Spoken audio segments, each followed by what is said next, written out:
Welcome to African Dream Motivation.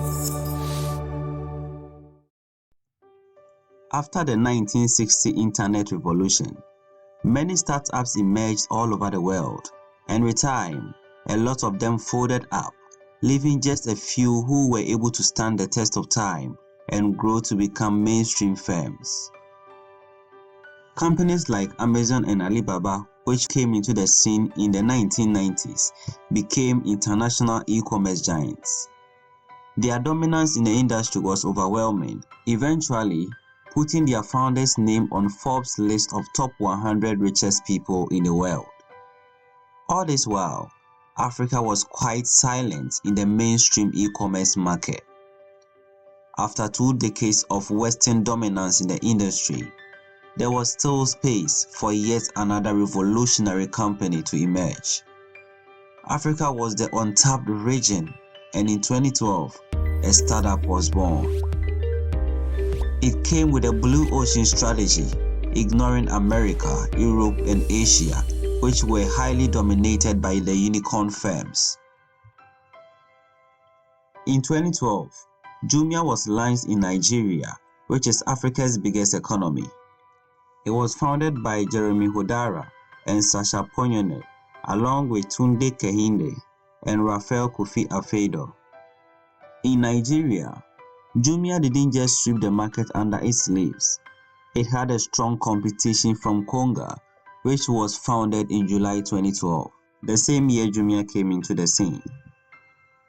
Gradually, they were able to lead the market in Nigeria and were ready to explore their market potentials in other African countries. Thriving in Nigeria was the pace setter for their expansionary measures to dominate the African continent. Jumia then established branches in 5 other African countries, namely Egypt, Morocco, Ivory Coast, Kenya, and South Africa. In some parts of Africa, they had little or no competition, but in other parts, it was very fierce. Jumia gradually found its roots and began expanding even further in Africa. In 2014, the company launched offices in Tunisia, Tanzania, Ghana, Cameroon, Algeria, and Uganda. By 2018, the company had already established their presence in 14 African countries, making it one of the few companies to have opened branches in different regions in Africa.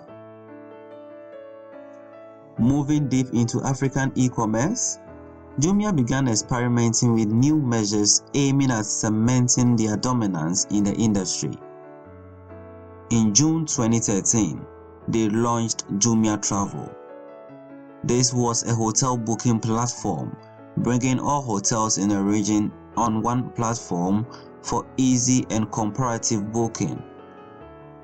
In their effort to dominate the market, they strengthened their delivery system, making it even easier for customers to receive their goods, even though a lot of small towns and villages were difficult to reach. With these measures in place, Jumia expanded into the restaurant industry and introduced Jumia Food. With their delivery system, they teamed up with local and international-based restaurants to make it possible for customers to order their food on the Jumia Food platform and let their delivery system take care of the rest. This was mostly in the cities. In April 2015, Jumia Deals was launched. This was a bit different from the normal Jumia way of selling. On Jumia Deals, anyone could post a product without directly being a registered seller on Jumia. It was an attempt to capture the market even more. There were other e-commerce companies like Tonaton in Ghana operating in the space already, so moving in there too was a step in the right direction. Jumia then established a lending program that gave suppliers loans to facilitate their businesses. They also partnered with Amadeus Technology to launch a platform that enabled people to book flights. Gradually, the e-commerce firm began looking more like the everything store, causing comparisons to Jeff Bezos' Amazon. The business model of Jumia can be categorized into 3 levels. The first is the Jumia Marketplace, which offers different types of goods from established businesses and individuals in categories including apparel, smartphones, electronics, homeware, and beauty. Jumia also provides customers with easy access to a number of services, such as food delivery and everyday digital services including airtime recharge, utility bill payments, hotel booking, and transport ticketing. The next step, which is their cutting-edge strategy over several other e-commerce companies, is the Jumia Logistics. To be able to reach the masses, Jumia has a huge network of leased warehouses, pick-up stations, and drop-off locations for sellers, and more than 300 third-party logistics service providers, including national postal offices in various countries. The last stage is the introduction of Jumia Pay. In Africa, this is a whole new level of payment system in the e-commerce space. The Jumia Pay app allows customers to complete online payments such as airtime recharge or utility payments and provides sellers with access to attractive financial solutions offered by their financial partners. One major problem of e-commerce in Africa is the nature of the online system available. Unlike Europe and America, most Africans still go about their day-to-day activities dealing with physical cash. From a study conducted by the World Bank in 2017, based on 39 countries, the average percentage of credit card holders across the 39 countries were 4.42%, which was extremely low. So dealing in credit cards was going to be very problematic. As an alternative, the telecommunication companies had already engineered a possible substitute by coming up with a mobile money system with which the ordinary African can make payments and receive money. One only needs a mobile phone and a SIM card and he is set up for mobile money. With MTN as the biggest shareholder of Jumia, it was very easy to pull this off. Jumia Pay was the solution that brought on board a mobile money inclusive payment system, and gradually the culture of African spending online began growing. In 2015, Jumia generated $234 million in revenue, which is a 265% growth from 2014. This showed greater acceptance in Africa. Jumia continued growing, and in 2016, it became the continent's first unicorn firm, being valued at $1 billion.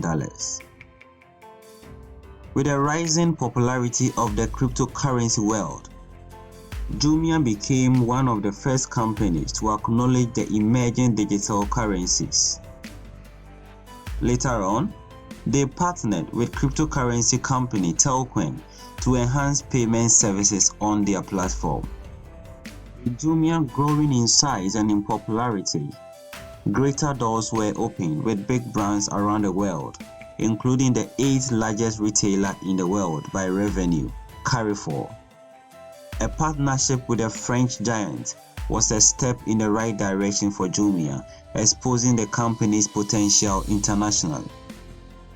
As of 2018, Jumia was active in 11 countries after temporarily suspending its services in Rwanda, Tanzania, and Cameroon. Jumia contributed to 72% of Africa's GDP of 2 trillion euros. Also, looking at Africa's consumer expenditure of 1.4 trillion euros in 2018, Jumia alone contributed 74% of that, according to IMF and Euromonitor respectively. Everything was moving exponentially well for Jumia, so they decided to follow the path of mainstream international companies like Alibaba, Honda, Samsung, Sony, and many other non-US based companies, and also gets listed on the New York Stock Exchange. This was an attempt to bring in more revenue and attract investors. By April 2019, it was time to hit the New York Stock Exchange market, which could boost the company's stocks even higher and bring in more and more funds. Jumia went public on the stock exchange and did amazingly well. The company raised $196 million in net proceeds. They offered an initial share price of $14.50, which rose to over 200% in the first 3 trading sections. The first analyst paper of Jumia stock was released 21 days after the initial public offering, which rated the company at a stock target between $27 and $40. The stock went so high, reaching its peak of nearly $50 on 1st May 2019. As the company projects more success on the New York Stock Exchange market, something quite unfortunate happened, bringing the stocks down to as low as under $5 per share by the end of the year. This was very shocking, especially for a company that appeared to have so much growth potential. The only question on the minds of people was, how did this happen? In May 2019, the short seller Andrew Lept of Citron Research referred to Jumia as a security fraud. He went on to cite material discrepancies that were based on key financial metrics among a confidential investor presentation and Jumia's F1 filing to the SEC for its April 2019 initial public offering. These claims caused Jumia's stock price to sink more than 50% in 1 week after the report was made public. Even though some of Jumia's underwriters released reports debunking most of the allegations, their inability to provide full disclosure on some aspects of the company's operations made the decline even worse. It was a challenging moment for the company, but in revenue, it continued to blossom in Africa. Jumia partially recovered from the controversial decline on the New York Stock Exchange. It even went over $50 in 2020 during the heat of the pandemic, hoping it will continue to rise in 2021. Well, that wasn't the case. In 2021, it started well, but faced a steep decline again. At the recording of this video, which is on 14th of September 2021, the share price was at $19.66. As the case of most e-commerce companies like Amazon and Alibaba had been, it may bounce back even higher than ever considering the company's revenue increase over the years. In their effort to bring in so much light on e-commerce in Africa, Jumia had attracted huge investors from all over the world.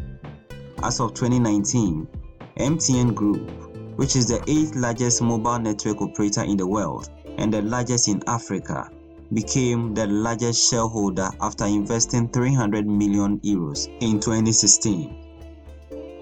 In March 2019, Jumia received €50 million in investment from MasterCard.